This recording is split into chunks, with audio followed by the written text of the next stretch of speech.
Ooh. No one wants to mess with me. If you're watching this video and thinking, didn't you already make your girlfriend Nuzlocke Pokemon Black? You're not wrong. Among the many reasons people call the 5th generation the black sheep of the bunch, one of the cooler things you can point to is that it's the only time where direct sequels were released to the mainline games. As for why my girlfriend is playing them, by and far Pokemon Black was her favorite Pokemon game she's played. So is this like a different me, or have I already done my journey from last time? This journey plays out much differently than the first because the developers got a chance to refine lots of their previous ideas. Although she challenged the League in the first one, the story makes it take a back seat by the end. Look at her with the little space buns! I look like Sailor Moon! I'm so excited! Not to mention, plenty of people commented on the last video that she wasn't a real Unovan champion since she didn't play the post-game. So I figured we might as well give her a chance to prove those naysayers wrong. I get to give him a name? Hugh? No. It is his Nike. So it's time to send her back to the world of black and white. But this time, she's gonna explore all the gray areas in between.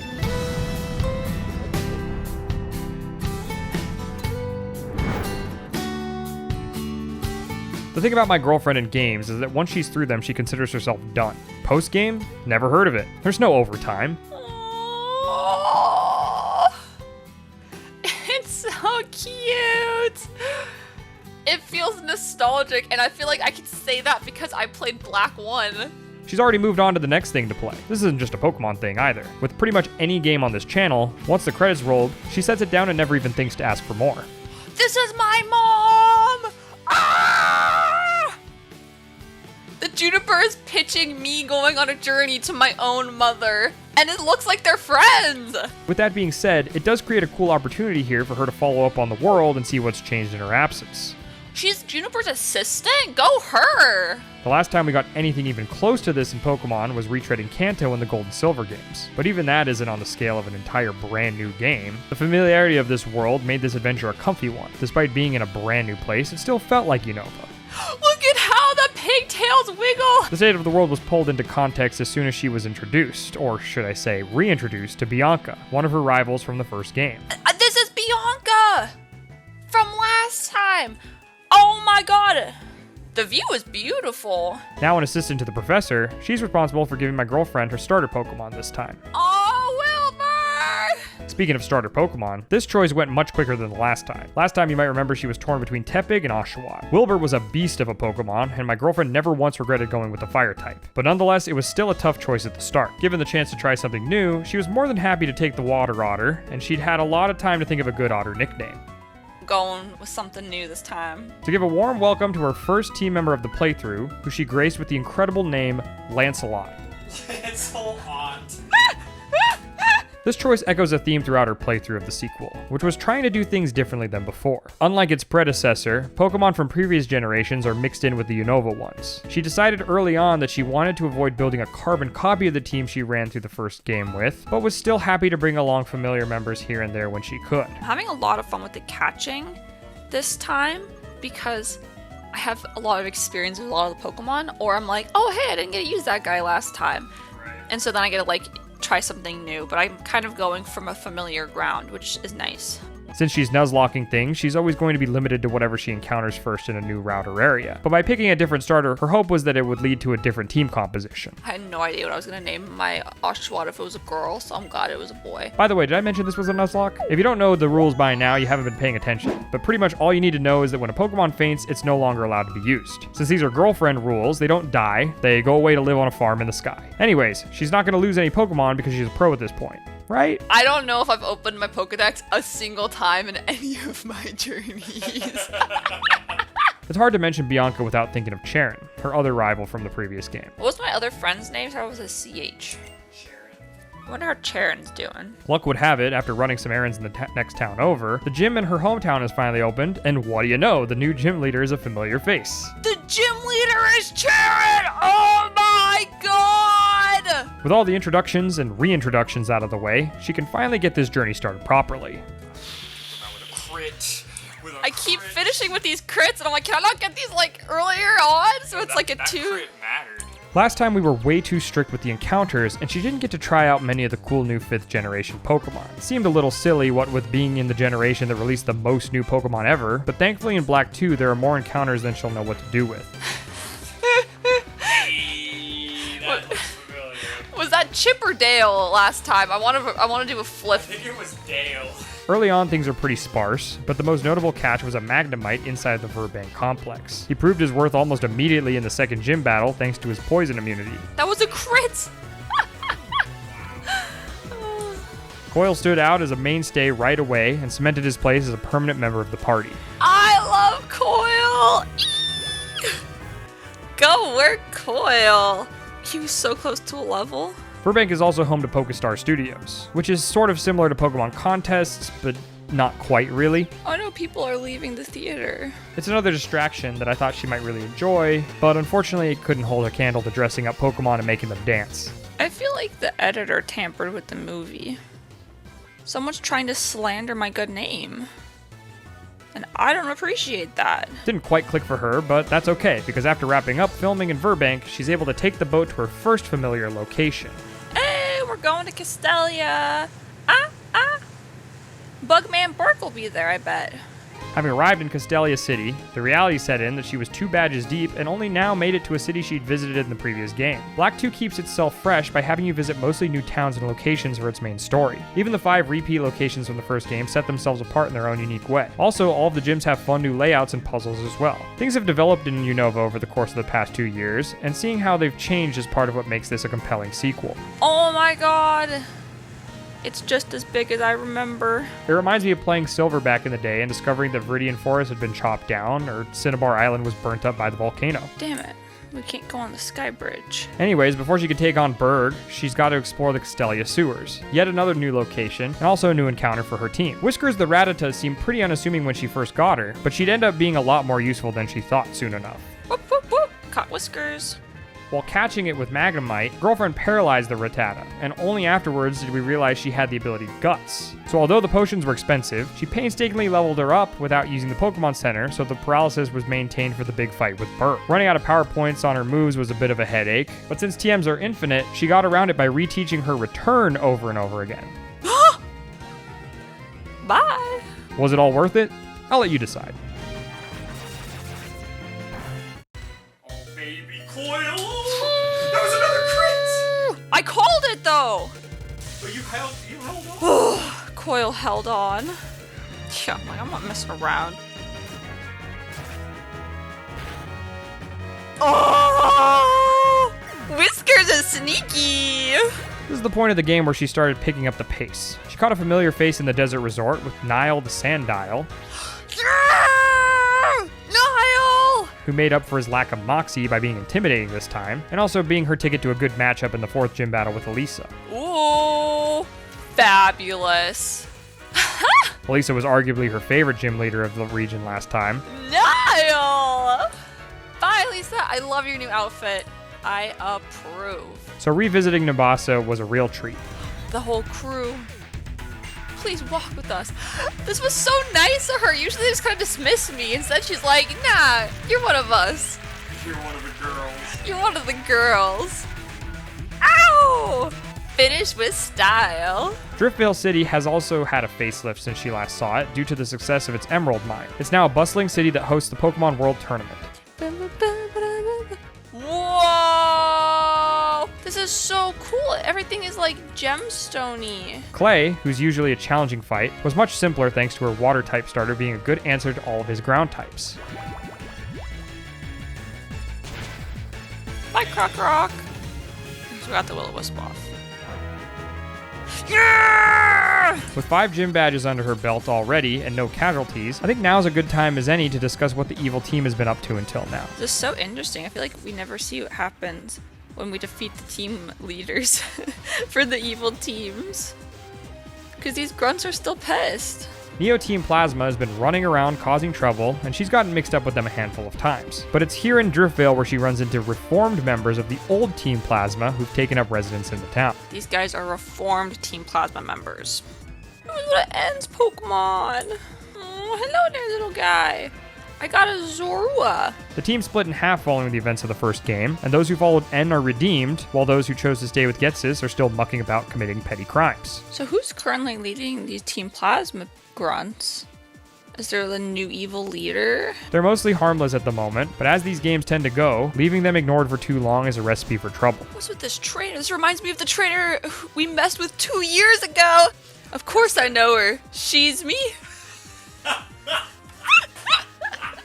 For now, all she's got to worry about is focusing on the League Challenge and collecting her 8 gym badges. That means her next stop is Mistralton City. Cobra! Something's flying. Whoa! What is this?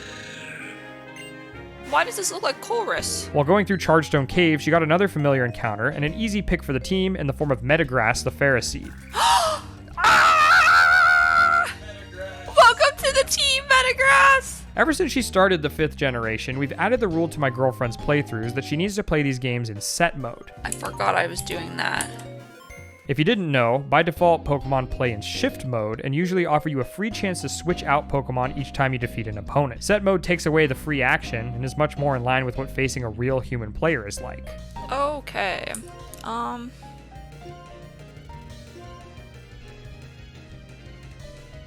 was convinced he was about to use Pursuit. I was like, are you kidding me? I was like, I don't remember Calcifer being the first guy on the team. Ugh, Calcifer, you scared me. This raised a lot of unanticipated issues that I hadn't considered beyond just making battles more mechanically difficult. One of the implications we discussed in the last video was how the inability to switch out her Pokemon made it more difficult to train a well-rounded team. There's this inherent desire to power up one Pokemon and sweep through everything without switching out at all, since you lose a lot of momentum on a switch. The absence of her M-Board this go-around made that much less tempting, but I think it also helped she was cycling her lead Pokemon a lot more throughout the adventure. Like, I won't really use Yoke or Nile on this one. The other distinction to point out is her reliance on defensive Pokemon who can take a hit like Coil and Metagrass. Many people who Nuzlocke with a more hardcore rule set often sack off Mons when they need to, but there's a reason I don't make her playthroughs as strict as those. Her refusal to leave any of her Pokemon behind is admirable, and I wouldn't want to crush that magic for her. The 3 Pokemon, Cobalion, Verizon, and Terrakion, fought against people to protect Pokemon from the war those people started. When people fight, there's no peace for Pokemon either. These are her friends, and she's not willing to send any to their demise just because it's what's convenient in the moment. Lancelot wants to evolve! He's growing up. They grow up so fast.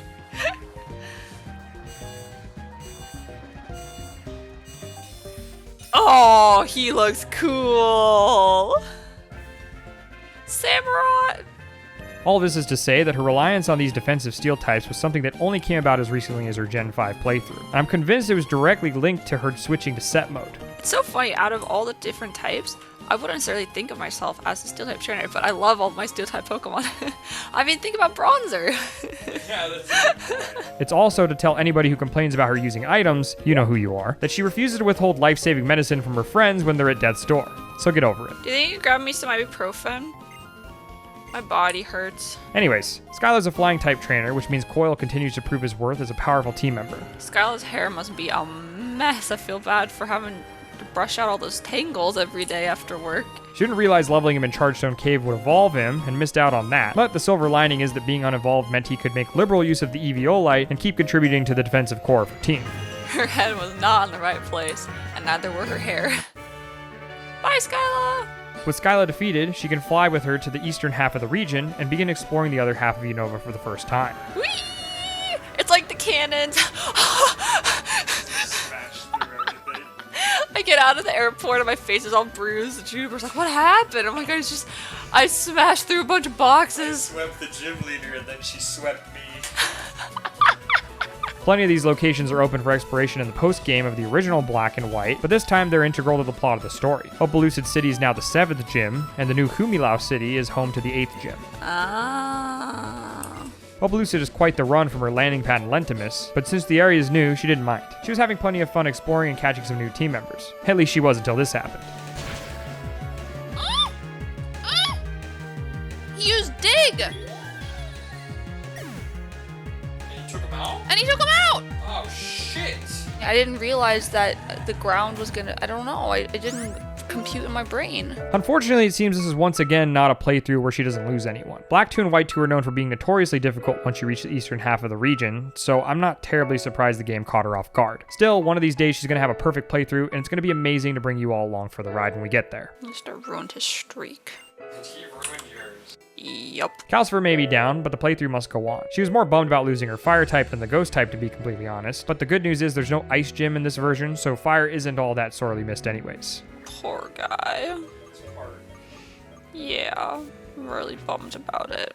The Dragon Gym comes next. Not having found any ice types along the way, she put her faith in her starter and his ability to land blizzards. Okay, so I am blizzarding.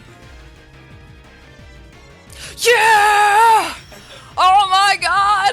It hits. With only 70% accuracy, Sir Lancelot was about to prove he was worthy of the name by either making or breaking this fight for her. Come on, Blizzard. Oh my god! Ah! So good. I got 2 blizzards! 2! 2 for 2, baby! You know what? It's the game apologizing for that wall rain. Who hit like 6 blizzards. The Team Plasma story was really at the heart of the previous game. Collecting 8 gym badges and challenging the Pokemon League got sidelined at the end by the threat of the evil team and their legendary Pokemon. This go around, Team Plasma is still moving about in the background causing trouble, but encounters with them are much fewer and far between. It can fly. At least until this point in the game. Team Plasma.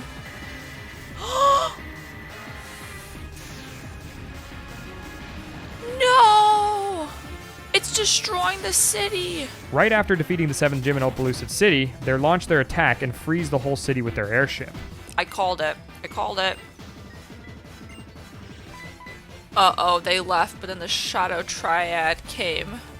This dude was just buying time so the others could escape. He didn't actually have the thing. Ugh! My girlfriend was like, okay, great. This is a totally normal Pokemon game where you do all the story stuff and then knock out the 8th gym. But no. He's like, we'll get the DNA slicers for sure, so you should focus on defeating the gym leader first. And he's the one who's always, like, running off. They steered her straight to the new water-type gym, which she made quick work of with Coil.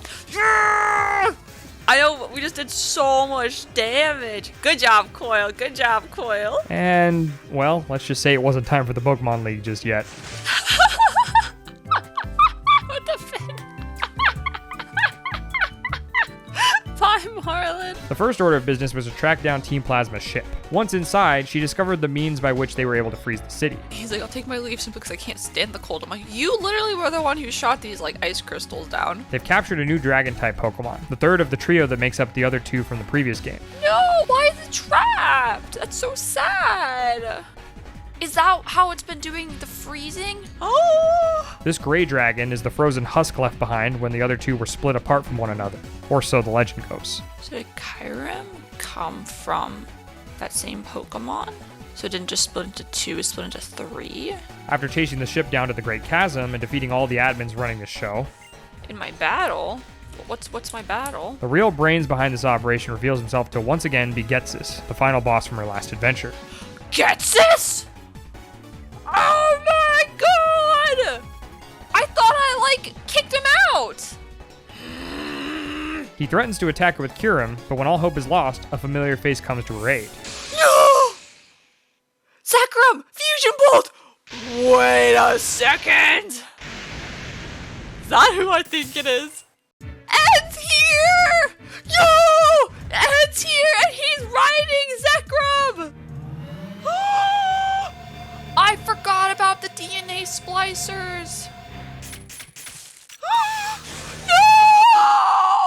Kyurem! And he's going up against Zekrom. No! No! He's not gonna let that happen. Wait, no! No! No! Zekrom!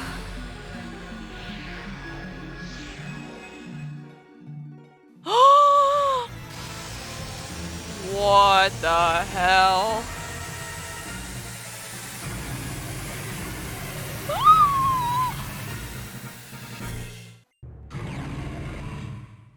Oh, it's doing like a combination of the roars.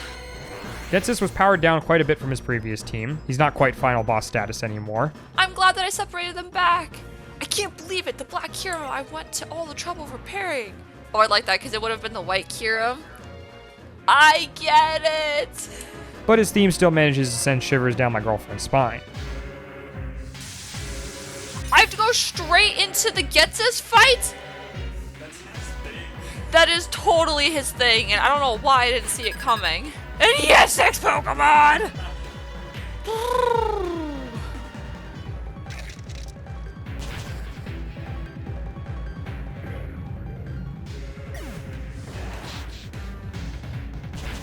That's what was supposed to happen last time. Yup, Metagross got his revenge!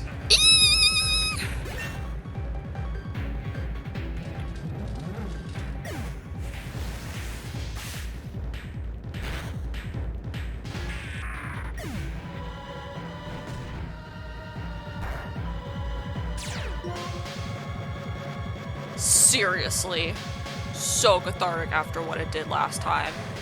Whew. Nice! A Metagross! 3 of these Pokemon, at least. Yeah, because Ghetsis, you keep underestimating Tarny.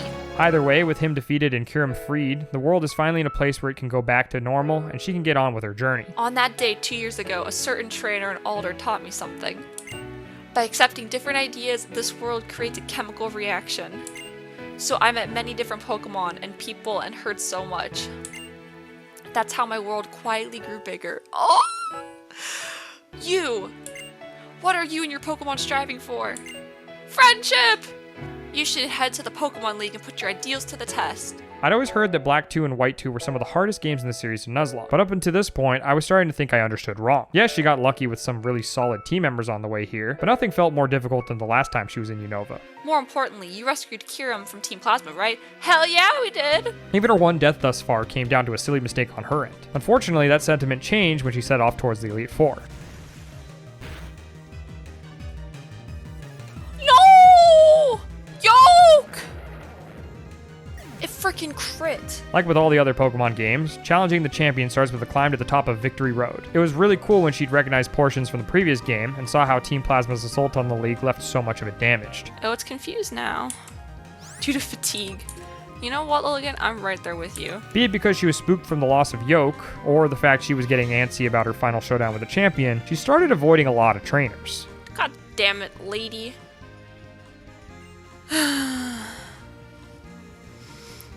thought I was safe, but nope. She goes just to the middle and then does a full 360. Can I Ice Beam this mofo?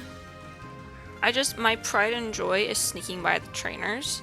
So when they catch me, it bums me out because I really like sneaking by them. The veteran trainer class in particular are notoriously difficult in Gen 5. Consequently, they were the least desirable ones for her to battle. She did her best to skirt around as many as she could because she was afraid of them, but right at the last stretch of the climb there are 2 veterans, a male and female, who are unavoidable on your way out of Victory Road. Surely nothing could go wrong this late into the game though, right?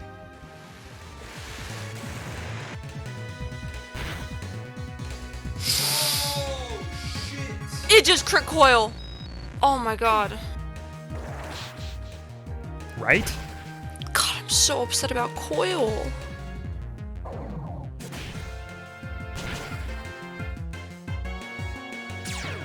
It's always a crit. Because that's literally what took out Yoke, too.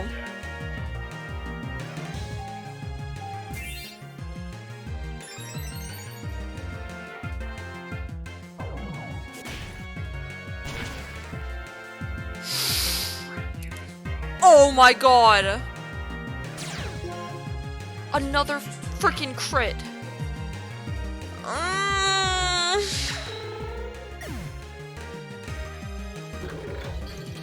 It hurts. She was entirely ready to push forwards with her 2 remaining Pokemon because she could smell the Pokemon Center practically right around the corner. But I started pumping the brakes because I knew she was about to march straight into the final rival battle of the game. As much as she wanted to at least just make it to the top, she knew she was ill-equipped to face her rival. This is like the last guy, right? Like pretty much. Well, Am I about to have some freaking Noiki running in or Oh my god. It was only then that she realized she forgot to bring an escape rope with her. There's really nothing more demoralizing than having to turn around and walk out of Victory Road because you got your ass beat and forgot to bring a flying Pokemon.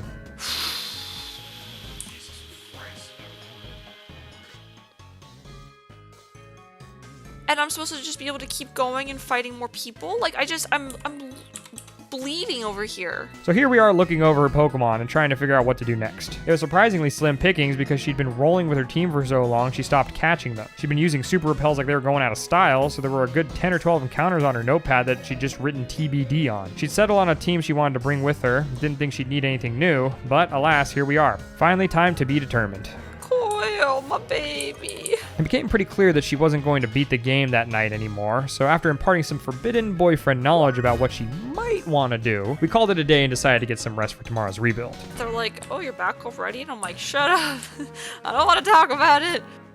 Playing this generation twice comes with the advantage of her knowing what the Elite Four specializes in already, and also what types of Pokemon they might have. By morning, she'd come up with her plan. It was time for her to put the gears in motion. It started with catching all the encounters she'd skipped out on, so we had a better idea of what we were working with. Unova was about to feel true girlfriend fury.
Goodbye, Noki boy.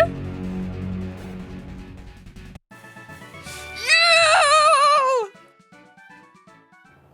While she was out hunting, she kept her eyes out for anything steel. Although her team had a major fighting type weakness, steel's weakness to fighting was outweighed by its resistance to so much else. After losing both her steel types, its absence left a huge void in her team's defenses, so she needed to find a replacement. Unfortunately, that meant some of the survivors of the Victory Road tragedy had to get benched to make fighting types less of a threat. In order to make room for steel, she had to cut Nile the Crocodile from her roster. This was a tough decision since she was relying on his dark typing for the Ghost and Psychic type trainers. The good news is she had another dark type in mind. She could thank N for his contribution with his Zorua. I love this plan, and we're gonna use N's Pokemon because he's sharing. Oh my, I love this plan. I love this plan. I love this plan. As far as new team members went, Mienshao was a nice fighting type replacement for Yoke, and bringing back Miss Rossetti brought a steel type into the team while also replacing Nile's electric immunity. She decided to take a chance with adding Aerosmith the Skarmory because the steel typing came without the fighting weakness thanks to being part flying type. The fighting weakness was still an issue for half the team, so she figured her immunity might be just what she needed to tip the scales in her favor. Kink Tut had been in the back row of her party for most of the game. His immunity to fighting, as well as his sky-high defenses, were a great choice for dealing with Marshall's fighting types. Functionally, he worked a lot like Ferrothorn, as something she could switch out to protect her frail Pokemon and reposition herself after an opponent switched. He also had Haze to counter any type setup from the opposition. Ooh,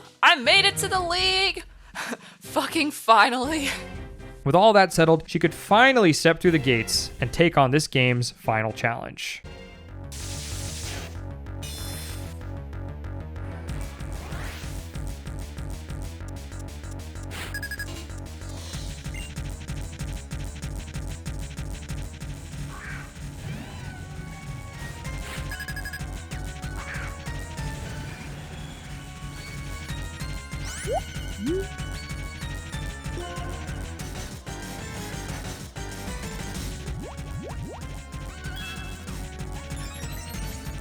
I usually don't spend this much time with the Elite Four, but I have to take a second to talk about how poetic this was. Miss Rossetti got taken out by Caitlin's Psychic type last time, and she finally got her revenge here. Well, in a way. This Bastardo is so confused. My girlfriend jump scared herself several times with Zoroark's ability because often the illusion was so good it fooled her too. Puddle shouldn't. Oh, that's so Oh. I was like, what the hell? This is like my bird. This is my little fly guy. His ability may have confused my girlfriend a ton, but thankfully it also confused the AI. Let's look at Chantal for an example. Bye. By sending him out disguised as Mienshao, the AI thinks he's a fighting type and keeps trying to hit him with psychic moves. Since he's secretly a dark type in disguise, he's completely immune to all psychic attacks. This gives my girlfriend all the freedom to set up nasty plots and sweep with Dark Pulse. Oh yeah. Well worth the blue shards. Thankfully, Zoroark is an incredibly fast Pokemon, so he can outspeed everything once his special attack is capped out. Good work, Zoroark. A similar strategy was used against the Psychic user, but with Ms. Rossetti, which feels like poetic justice after what happened last time.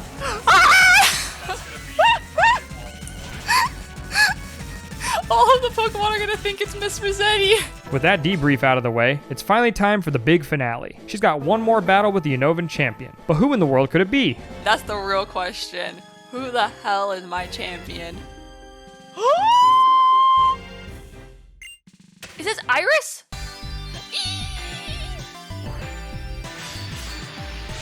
We look awesome! She feels this so strongly. Oh no. The juxtaposition between a freaking Hydreigon and this song is like, it makes no sense to me.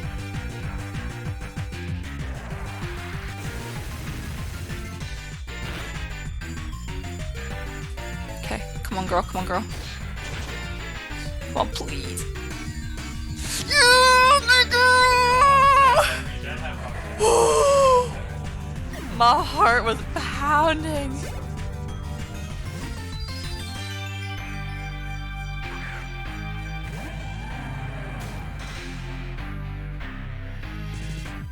Avoided. Good job, Lancelot. Okay. Ice beam, ice beam, ice beam, ice beam.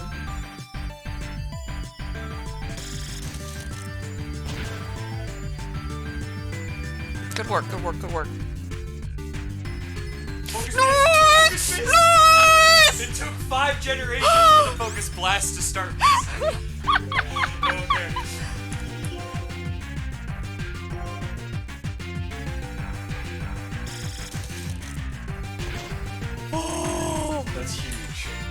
Huge, huge, huge. What comes next?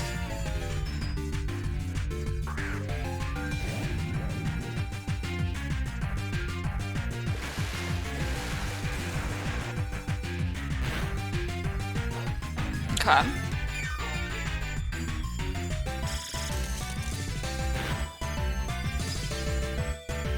And I'm frozen. I mean, I can full restore.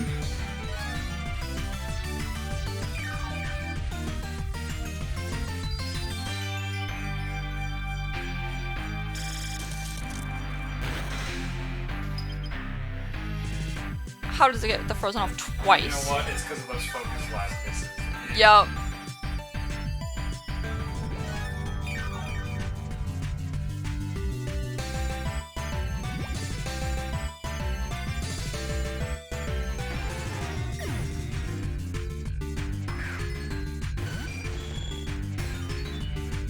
No, he went for Rock Slide. Interesting. Okay, so how well do I hit this? Okay, we take that okay.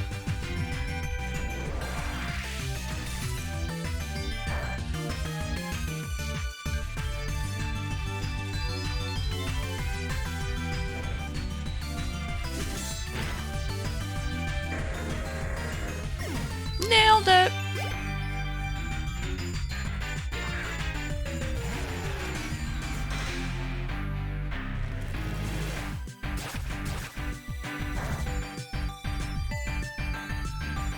That was a crit! That's my first sword stance. So I will use another sword stance.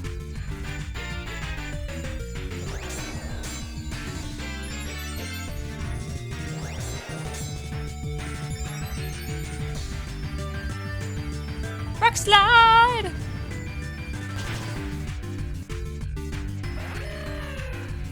Alright. Full base. Okay. Nice. Spikes chipped it.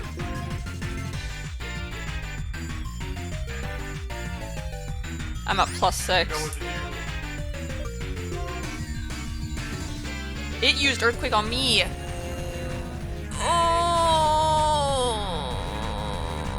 Oh my god!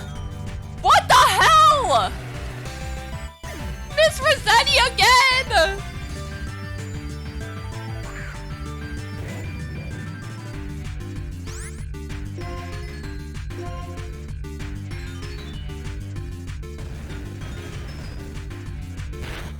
Oh!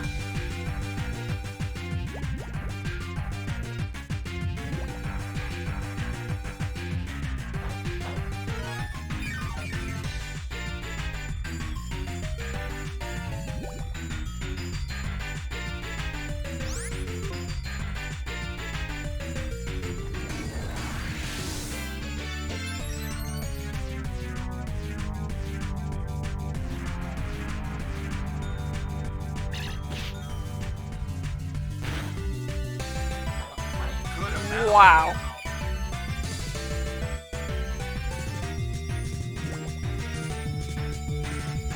This is genius. That's terrifying. I should have protected. No, you're okay. You just ate a Dragon Dance Earthquake tank. How the mighty fall. The girlfriend's being toxic. Girlfriend was toxic! I cannot believe that she didn't heal. I thought she was gonna heal. You know what? Let's just take what we can get, right? Yeah. That was an incredibly fun fight. Wow. Wow. Coaster of emotions, Cheren. So many emotions. Wow. Finally, we can truly call her a Unovan champion. I'd say she showed the Unova region the love it deserved. The journey took us through 2 amazing games, and my girlfriend proved she can stand with the best of them and come out a hero in both. Yee! This is so fun. Oh my, hats off to my new friends and my old friends. The DS chapter of her adventures might be complete, but the journey's still far from over. She's excited about this victory, but there's going to be some mega changes of the next generation. She'll see why soon enough, but for now, she reigns supreme. Farewell, Gen 5.